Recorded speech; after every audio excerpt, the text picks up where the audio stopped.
Hey guys, Gary here from RV Living Life.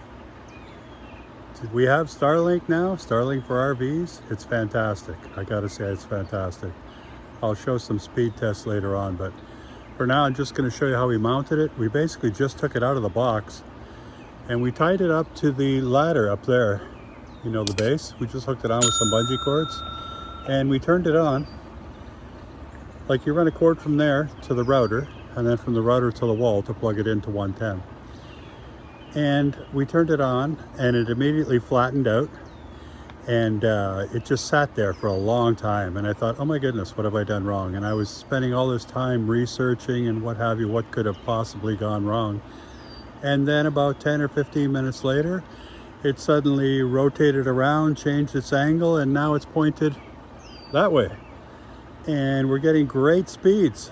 So basically you don't do anything but plug the satellite receiver into the router and into the wall, and that's it. And then of course you go log into the Wi-Fi. You set that up so you have Wi-Fi for it, but it's just amazing how easy it is. So now we've got a dish up there for TV and we've got a satellite dish for Starlink. Of course, if we're in some trees, we're going to have some issues with it, but that's fine. You know, that's life. That's how it goes. But for the most part, we're probably going to be pretty happy with it.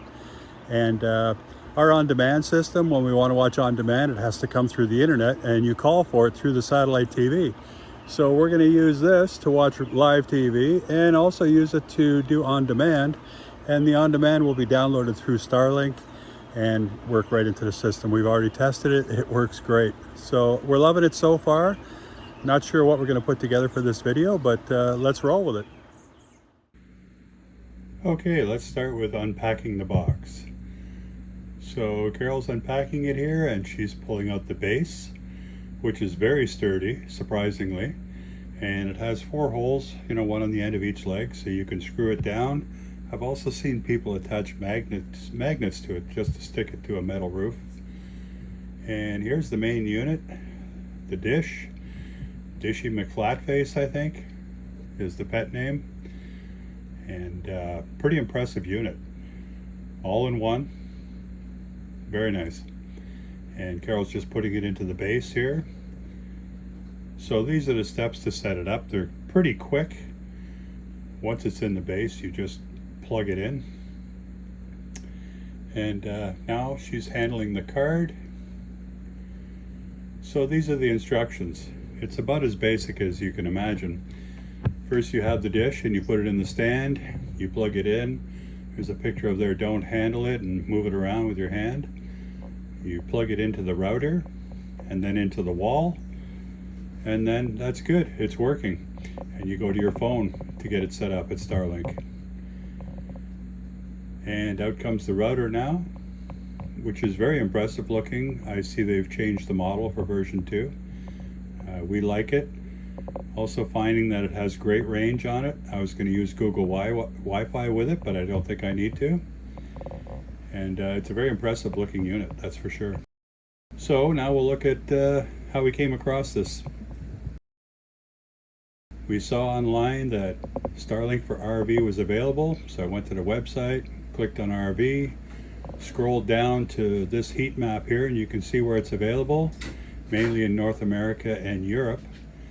And in North America, you can see Canada's good and the western part of the US, but the eastern part is, you know, blacked out quite a bit. And here's right in our area. And there's 3 dots there that are lit up that say we can have it here. So we ordered it and we got it. The way we mounted it, we put it on the roof with just bungee cords, like I was mentioning earlier. And that should be quite sufficient for now. We ordered a pole mount that goes right on our ladder from flagpolebuddy.com, I believe. I'll leave a link below. And you can see you don't even have to get on your ladder to mount it. It looks like quite the good situation. So they're back ordered. We're just going to wait for a while until they come in. And then we'll have it. We should get it within about 5 weeks. And we're in Canada still for another 20 weeks this year. So we should be good with that. And here's what everybody wants to see. Here's the speed tests. So the first one is just using my Rogers phone in the park at Bronte Provincial Park. You can see I get an 18 ping, which is pretty fast. My download speed is only 4 though, which is terrible. And my upload speed is even worse at 0.63. So our internet really wasn't working here at all, and we ended up getting an at&t hotspot, which works in Canada and the US. And that has a ping of 87, which is quite a bit higher, but a download speed of 11 and an upload speed of 3. So that was working for us somewhat. You know, we had to reboot the device constantly and it's quite annoying.